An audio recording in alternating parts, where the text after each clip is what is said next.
নমস্কার, ইস্টার্ন নিউজের বিশেষ অনুষ্ঠান জনকণ্ঠে আপনাদের সবাইকে স্বাগত জানাচ্ছি।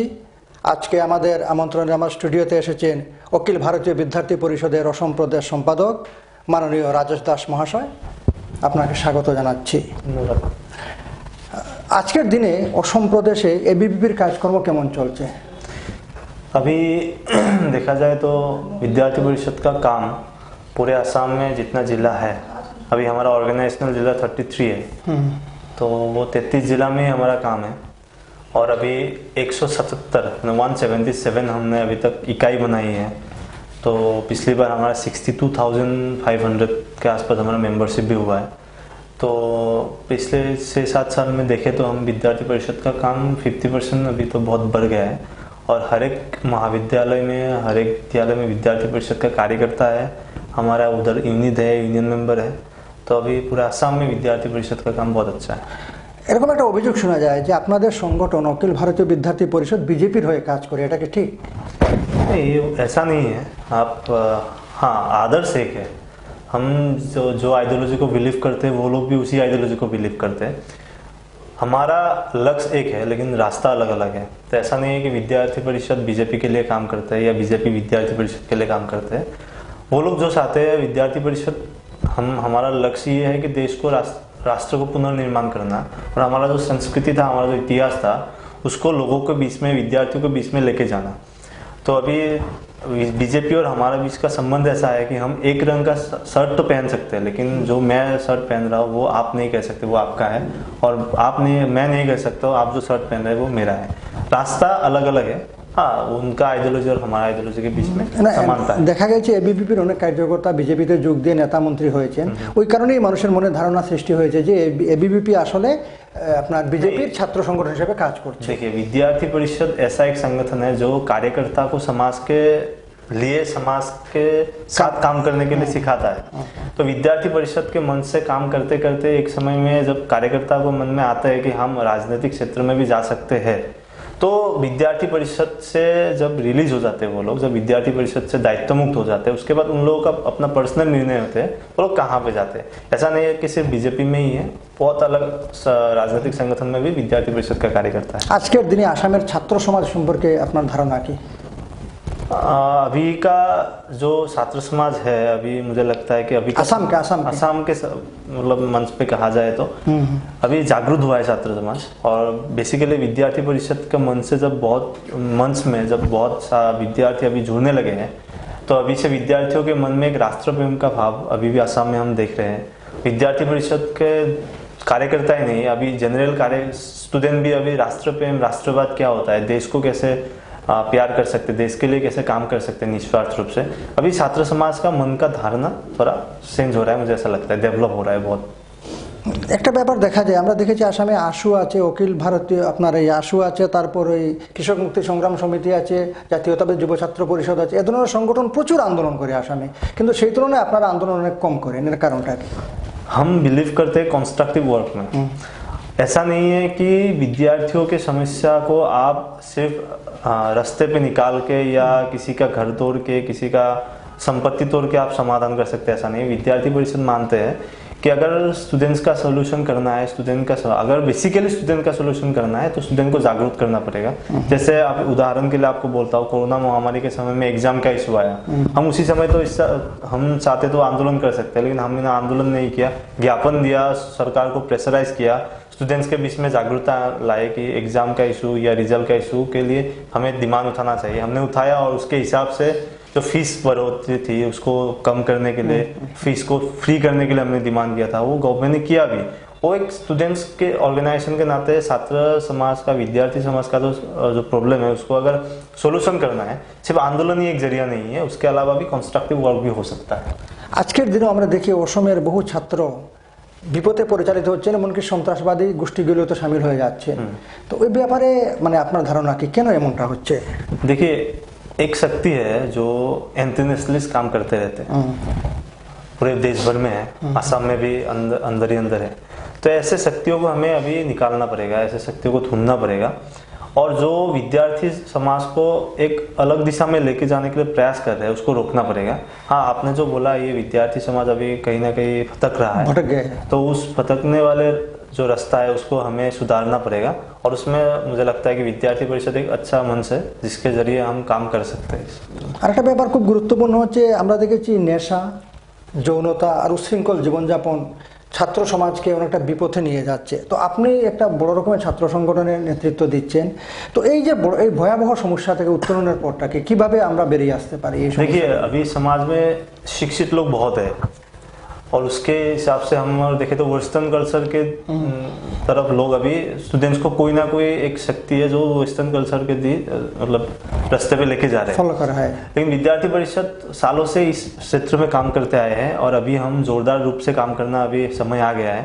अभी जो नशे के बारे में आप बोला या लोगों को जो वेस्टर्न कल्चर के तरफ जाते हुए देखा है, तो अभी विद्यार्थी परिषद इससे पहले भी कैंपसेस में जाके हमने और जो उन लोगों को अवेयरनेस करने का जो कैंपेनिंग है वो किया, स्टूडेंट्स को समझाया, लेकिन अभी हमें उसको थोड़ा लार्ज स्केल में करना है और विद्यार्थी परिषद इस विषय में अभी सोच रहे हैं।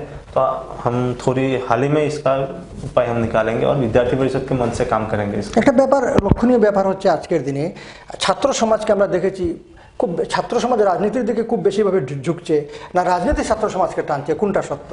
नहीं, ये दो विषय है इसमें। एक विषय है कि जैसे हम नॉन पॉलिटिकल स्टूडेंट ऑर्गेनाइजेशन है, लेकिन हम समय पे पॉलिटिकल हमारा जो अवेयरनेस है वो हम दिखाते हैं, क्योंकि हमारा अधिकार है, छात्र समाज का, विद्यार्थी समाज का अधिकार है कि हमें कौन नेतृत्व देगा उसको सुनना। लेकिन ऐसा नहीं होना चाहिए कि हम छात्र संगठन होके हम विद्यार्थियों को इस्तेमाल करके हम अपना फायदे के लिए करा सकते हैं। आसाम में आप जो बोलना चाहते हैं वही हो रहा है। अभी आसाम में बहुत ऐसा स्टूडेंट ऑर्गेनाइजेशन है जो स्टूडेंट्स को जरिया बना के उसके पीठ में बंदूक रख के अपना करियर बनाने के लिए अभी ये आगे बढ़ा है। तो ऐसा स्टूडेंट्स ऑर्गेनाइजेशन या ऐसा शक्ति को हमें रुकना जरूरी है। और हाँ, लेकिन एक बात है कि विद्यार्थी समाज को पॉलिटिकली अवेयर्ड होना है, क्योंकि जब विद्यार्थी समाज पॉलिटिकली अवेयर्ड होगा तभी देश आपका आगे बढ़ेगा। लेकिन ऐसा नहीं होना चाहिए कि विद्यार्थियों को यूज करके कोई स्टूडेंट ऑर्गेनाइजेशन का लीडर आगे जाके अपना करियर बना सकते हैं। ऐसा शक्ति को हमें रोकना चाहिए। কয়েক বছর আগে আসামে একটা হিস্টোরিক্যাল ছাত্র আন্দোলন হয়েছিল, আসাম আন্দোলনের নাম দিয়ে হয়েছিল। ওই আন্দোলনের লক্ষ্য ছিল বা আন্দোলন যারা করেছিলেন তারা প্রচার করেছিলেন যে আসামকে বিদেশি মুক্ত করা হবে, বিদেশি বহিষ্কার করা হবে। সেই আন্দোলনের ফলাফল সম্পর্কে আপনার অভিমত কি? রেজাল্টটা কি হয়েছিল সেই আন্দোলন? उस आंदोलन में, आसाम आंदोलन में विद्यार्थी परिषद ने भी एक अहम भूमिका निभाया था। विद्यार्थी परिषद हमेशा प्रसार के ऊपर नहीं, प्रखार के ऊपर मतलब ज़्यादा ध्यान देते हैं। प्रसार हमारे लिए इतना ध्यान नहीं है।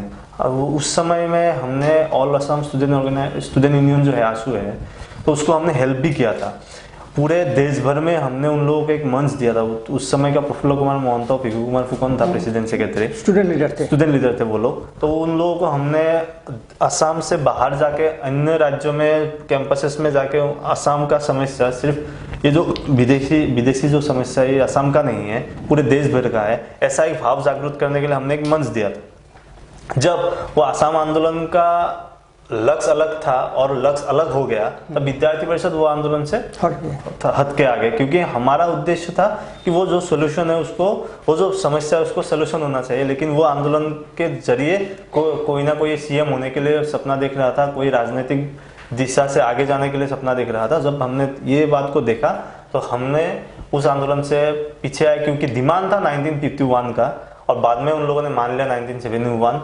6 साल आंदोलन करने के बाद, 6 इयर्स आंदोलन करने के बाद 855 लोगों का जब देहांत हो गया, उसके बाद वो लोगों ने फिर 20 साल पीछे आके असम अकॉर्ड किया। तो उस विषय में एबीवीपी का सपोर्ट नहीं था। আজকের দিনে আসামে কা বিরোধী আন্দোলন চলছে, তো এ ব্যাপারে আপনার প্রতিক্রিয়া? वो तो एक का आंदोलन के जरिए एक ऐसा क्या बोलेंगे, ड्रामा बोलेंगे, जिसमें स्क्रिप्ट था, उसमें एक्टर भी था, उसमें राइटर भी था, तो डायरेक्टर भी था, सब था। तो वो आप दिख रहे हैं अभी का आंदोलन किया और 5 लोगों को ऐसा एक परिस्थिति, ऐसा एक सिचुएशन क्रिएट किया लोगों के मन में, जो नहीं है ऐसा गलत बात लोगों के मन में घुसा के सबको एक विभ्रांति जिसको बोलते हैं वो करने के लिए प्रयास किया। अनकंट्रोल हो जाए, आपका कंट्रोल में ना रहे परिस्थिति, ऐसा एक परिवेश करके कोला क्षेत्र है, आसाम आंदोलन का ही फल था वो, हमारा सेंटीमेंट है, आसामीज लोगों का सेंटीमेंट है, उसको भी किसी ने तोड़ा। तो ऐसा एक परिस्थिति करने के बाद लास्ट में एंड में क्या हुआ, उन लोगों का जो फल है, उन लोगों का जो रिजल्ट है, जाके पॉलिटिकल बातों में अटक गया, राजनीतिक दल खोला, सब लोग अभी राजनीतिक दल में जाके एमएलए होने का मानसिकता में। तो वो का आंदोलन से समाज को नुकसान हुआ, लेकिन बहुत सारे ऐसा छात्र संगठन या छात्र लीडर है, विद्या स्टूडेंट यूनियन का लीडर है, जो अपना करियर बनाने के लिए का आंदोलन को एक जरिया बनाए। ওই কা আন্দোলনের বিরোধিতার নামে মানে কা বিরোধিতার নামে অনেক ভাঙচুর হয়েছে, এটা আপনি বললেন শঙ্করদেব কলাক্ষেত্র হয়েছে। ওই ভাঙচুরের পিছনে অ্যাকচুয়াল কারা ছিল, ব্যাকগ্রাউন্ডে কারা ছিল আপনার? वो तो अभी पुलिस इन्वेस्टिगेशन कर रहे हैं, वो मेरा बोलना अभी मतलब ये हुआ, लेकिन वो परिस्थिति किसने क्रिएट किया वो देखना चाहिए। एक आंदोलन दो तरीके का होता है, एक है शांतिपूर्ण आंदोलन।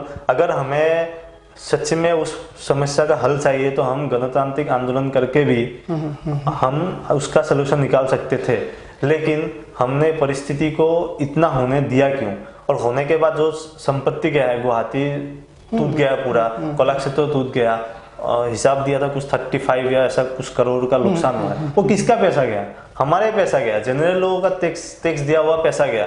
वो लॉस किसका हुआ? अभी वो लॉस होने के बाद अभी सब लोग क्या कर रहे हैं, वो काके पीछे भाग रहे हैं या पॉलिटिकल करियर के पीछे भाग रहे हैं। तो ये सब एक था कि अपने आप को एक फोकस में लाना और अपना पॉलिटिकल करियर को आगे बढ़ाना एक जरिया था। और मैं बोलता हूँ कि अगर सच में उन लोगों का सीए का विरोध था, तो जब 2019 में मोदी आके गुवाहाटी में बोल के गया कि हम सीए लाएंगे, जब बीजेपी ने अपना इश्तिहार में लिखा कि हम सीए लाएंगे, हम गवर्नमेंट में आया, तो उस समय क्यों उन लोगों ने विरोध नहीं किया? क्यों असम में 9 सीट बीजेपी को नहीं पाएंगे, ऐसा एक परिस्थिति, ऐसा एक आंदोलन नहीं किया? ये एक सब पॉलिटिकल मैनेजमेंट है, ऐसा मुझे लगता है। এরকম একটা প্রচার চালানো হচ্ছে বিভিন্ন মহল থেকে যে কা যদি ইমপ্লিমেন্টেড হয় তাহলে আসামে ভূমিপুত্ররা সংখ্যালঘু হয়ে যাবে। আপনার এ নিয়ে ধারণাটা কি? अभी असम में भूमिपुत्र क्या लार्ज स्केल में है क्या? अभी भी तो संख्यालघु ही हो गया, अभी भी तो असम सुरक्षित है क्या? आपको लगता है क्या? हमें तो नहीं लगता है। तो हम इसलिए मुझे लगता है कि सीए जो सपोर्ट किया है विद्यार्थी परिषद ने, वो एक हमारा नैतिक दायित्व था, क्योंकि देश विभाजन क्यों हुआ था वो आप भी जानते हैं, हम भी जानते हैं, सब लोग जानते हैं। अभी कोई लोग जान के भी नहीं जानने का अगर भाव पकड़ रहा है तो वो उन लोगों का आदत है, फिर हम जानते हैं क्यों विभाजन हुआ था, और हमारे लोगों को सुरक्षा देना हमारा नैतिक दायित्व है, ऐसा मैं मानता हूँ।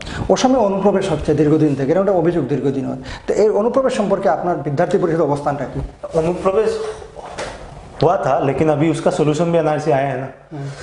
अभी देखा जाए तो एक बात का हल कब होता है, जब वो निकल जाते हैं। अभी 30 साल से या 35 साल से कांग्रेस गवर्नमेंट ने क्या किया, एनआरसी बना रहे करके बात को डिले करते। हमें भी लग रहा था कि हाँ एनआरसी बन रहा है, सबको लग रहा है एनआरसी हो रहा है, लेकिन क्या हो रहा है, एनआरसी के पीछे के क्या राज है, वो तो पता नहीं था। जब ये गवर्नमेंट आया, ये गवर्नमेंट ने आते ही बोला कि एनआरसी को निकाल देना चाहिए। जब एनआरसी का फर्स्ट सेकंड थर्ड लिस्ट निकाला, उसके बाद हमें पता चला कि एनआरसी में बहुत इलीगल लोगों का नाम घुसा है। तो इसलिए ये जो सोल्यूशन है, सोल्यूशन को करने के लिए वो कहाँ पे हमारा प्रॉब्लम है उसको जानना जरूरी है। अभी 30 साल से सब लोग, कांग्रेस गवर्नमेंट बोल रहा था कि हम एनआरसी बना रहे, प्रोसेस चल रहा है, उसको डिले हो रहा था। हमको पता नहीं था कितना नाम घुसा था, कितना ना हमारा स्वदेशी नाम बाहर गया था। अभी जब निकाल लिया है, तो जब लिस्ट निकालने के बाद हमें पता चल रहा है कि इतना लाख लोगों का नाम नहीं आया है, इतना लाख मतलब बाहर का लोग घुस गया है। तो अभी नया तरीके से जब एनआरसी 100% रीवेरिफिकेशन करके बनाएंगे, उसके बाद मुझे नहीं लगता है कि ये समस्या होकर रहेंगे। আপনার দৃষ্টিতে অনুপ্রবেশকারী এবং শরণার্থীর মধ্যে পার্থক্যটা কি, ডিফারেন্সটা কি? देखिए सिंपल सा बात है, कौन घुसपैठी है और कौन शरणार्थी है वो जानना हमें जरूरी है। घुसपैठी वो लोग है जो इलीगली आता है। अभी शरणार्थी ऐसा है कि हमारा जो संविधान, जैसे अगर हमारा 1951 का सिटीजनशिप एक्ट में लिखा हुआ है, अगर कोई लोग पूर्व भारत, जो हमारा अखंड भारत था, जैसे बांग्लादेश, पाकिस्तान, अफगानिस्तान, वो तीनों इस्लामिक राष्ट्र है। तो भारत जो कि हम धर्मनिरपेक्ष बोलते हैं, तो उसमें 1951 में जो सिटीजनशिप अमेंडमेंट एक्ट था, तो उसमें बोला गया था कि जो लोग उस तीनों देशों में धार्मिक रूप से प्रताड़ित होकर इधर आएंगे, तो 11 साल रहने के बाद उन लोगों को इधर सिटीजनशिप देना पड़ेगा। वो 1951 का ही था।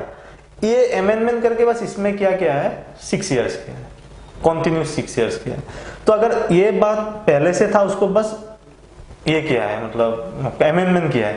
लेकिन बांग्लादेशी घुसपैठी कौन है जिसने हमारे हिस्से का एक लेके गया ऑलरेडी, हमारे हिस्से का एक लेके जाके फिर आके बोल रहे हैं नहीं हम तो धर्म निरपेक्ष है, फिर से हमारे ही आके हिस्सा मांग रहे हैं, वो घुसपैठी है। और जो शरणार्थी है वो लोगों ने विश्वास से उधर रहा था कि हम उधर रहेंगे तो सुरक्षित रहेंगे। जब उन लोगों को लगा कि वो सुरक्षित नहीं है तो वो अपने जमीन पे आना चाहते हैं। लेकिन जिसने ऑलरेडी लेके गया है वो लोग कैसे फिर से और हमारा जमीन मांगने के लिए आएंगे? तो वही सिंपल डिफरेंस है। এবিভিপি একটি দায়িত্বশীল ছাত্র সংগঠন বলা হয়ে থাকে। তো আজকের দিনে আসামে একটা বড় সমস্যা হচ্ছে বেকারত্ব। অনেক অনেক লোক বেকার, শিক্ষা নিচ্ছে তারপর বেকার হচ্ছে। তো এই সমস্যাটা সমাধানের কোনো পন্থা চিন্তা করে देखिए, लोगों को जब आप जॉब ओरिएंटेड करेंगे, जब लोगों को बोलेंगे तुम देखिए, वही आज हमारा स्टूडेंट कॉन्फ्रेंस था तो उसमें एक विषय था न्यू एजुकेशन पॉलिसी। तो उसमें मैं वही बोला कि जो हमें शिक्षा दिया जाता है 22 साल हम कॉलेज में पढ़ने के बाद जब डिग्री लेके आते हैं तो हमारा कैटेगरी कौन सा आता है? अनएम्प्लॉयमेंट, बेरोजगारी। क्यों आता है? हम 22 साल college, school, higher secondary college में पढ़ने के बाद हमारा कैटेगरी क्यों हमारा अनएम्प्लॉयमेंट आता है? तो इसलिए विद्यार्थी परिषद ने जो आपने बोला प्रैक्टिकल, जैसे हमारा युवा विकास केंद्र करके एक है, तो युवा विकास केंद्र में हम अलग अलग तरीके का ट्रेनिंग जैसे सीसीटीवी कैसे ठीक कर सकते हैं, टेलरिंग का देते हैं, कंप्यूटर का देते हैं, और आपका जनरेटर जो ठीक करने का होता है, इलेक्ट्रिशियन का देते हैं, मैकेनिकल देते हैं। हम अलग अलग तरीके का ट्रेनिंग देते हैं और उन लोगों को जॉब भी ऑफर करते हैं हम, मतलब वो YBK के जरिए। तो इस बात को अगर अनएम्प्लॉयमेंट को खत्म करना है तो लोगों को प्रैक्टिकल बनाना पड़ेगा, सिर्फ जॉब ओरिएंटेड नहीं, लोगों को खुद से कुछ करने के लिए प्रोत्साहित करना पड़ेगा। अभी एग्रीकल्चर सेक्टर में गवर्नमेंट अभी कितना स्कीम दे रहे हैं, एग्रीकल्चर सेक्टर में लोगों को जाने के लिए प्रोत्साहित करना पड़ेगा।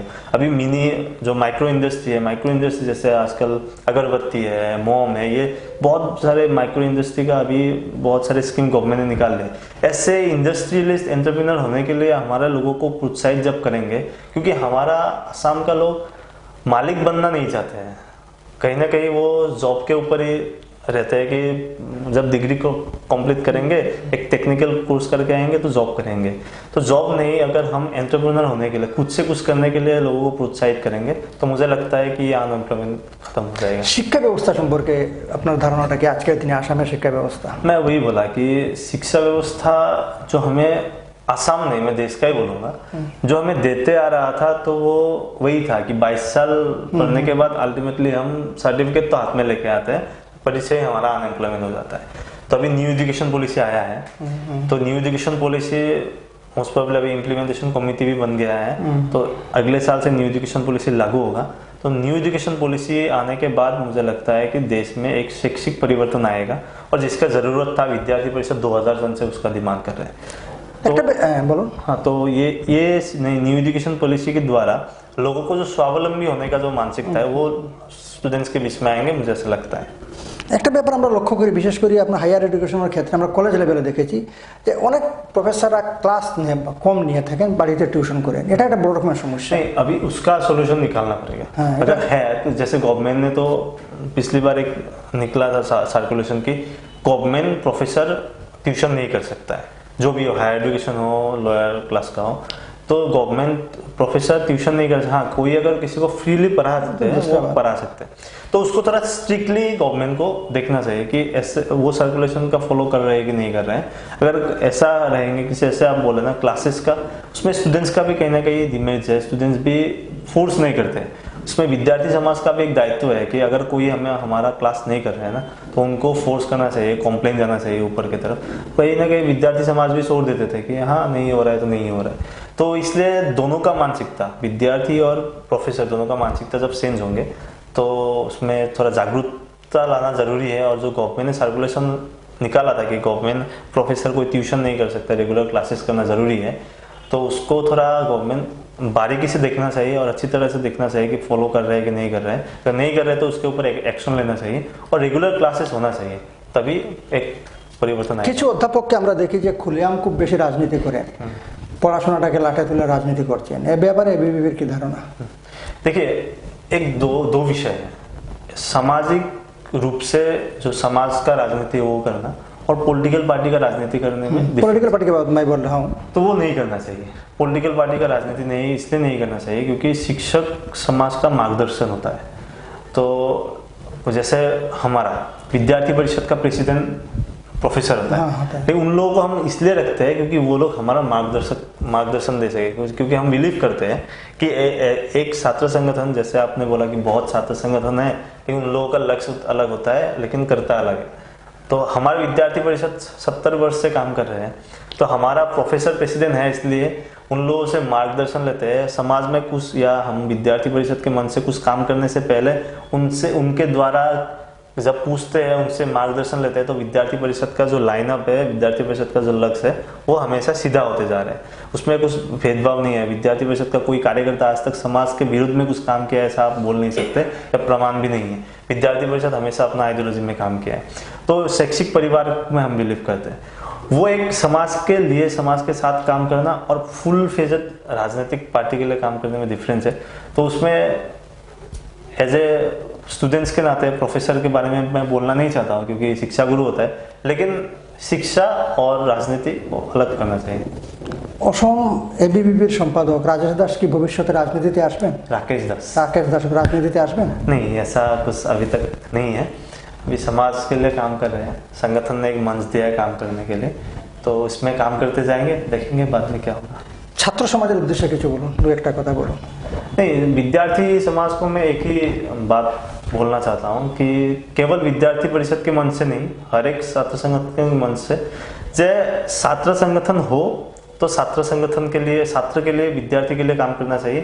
और विद्यार्थी समाज हर एक स्तर पे, वो राजनीतिक हो सकता है, सामाजिक हो सकता है, अर्थनैतिक हो सकता है, या देश के हर एक विषय में विद्यार्थी समाज हमेशा जागरूक होना चाहिए। और अभी है, जैसे अभी समाज में हर एक विषय होगा तो छात्र समाज का सोशल मीडिया में फटाक से रिएक्शन आ जाता है, कोई भी विषय में हो, अच्छा हो बुरा हो।